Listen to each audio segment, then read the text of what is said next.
Bejat, seorang ayah di Muara Jambi tega mencabuli anak tirinya yang masih di bawah umur.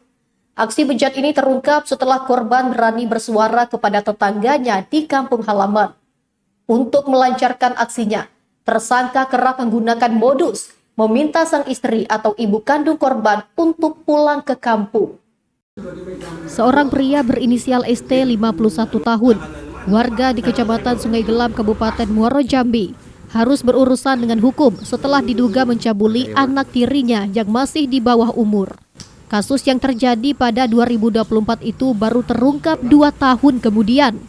Korban akhirnya berani mengungkapkan dugaan perbuatan ayah tirinya setelah ditanya oleh seorang tetangga saat berada di kampung halamannya.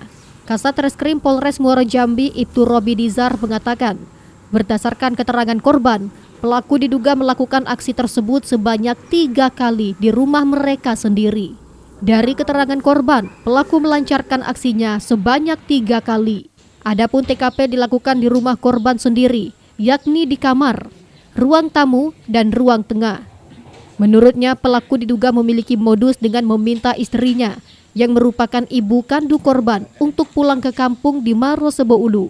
Saat rumah hanya dihuni pelaku dan korban, kesempatan itu diduga dimanfaatkan untuk melakukan tindak pidana tersebut. Kejadian tersebut terjadi di tahun 2024, dilakukan sebanyak 3 kali.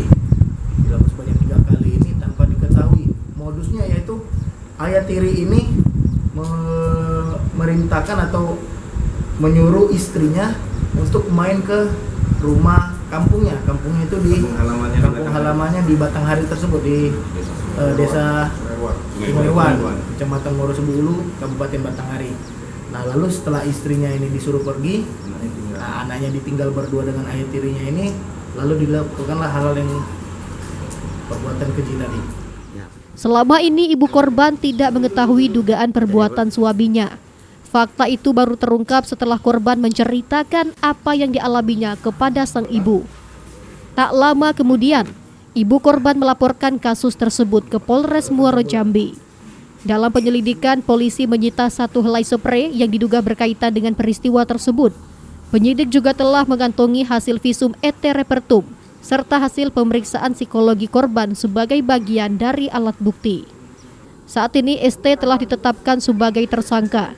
Ia dijerat dengan pasal 415 huruf B KUHP baru yang diperkuat dengan Undang-Undang Tindak Pidana Kekerasan Seksual atau UU TPKS dengan ancaman hukuman penjara paling lama 9 tahun. Yasrin Nurhadi, Jambi TV.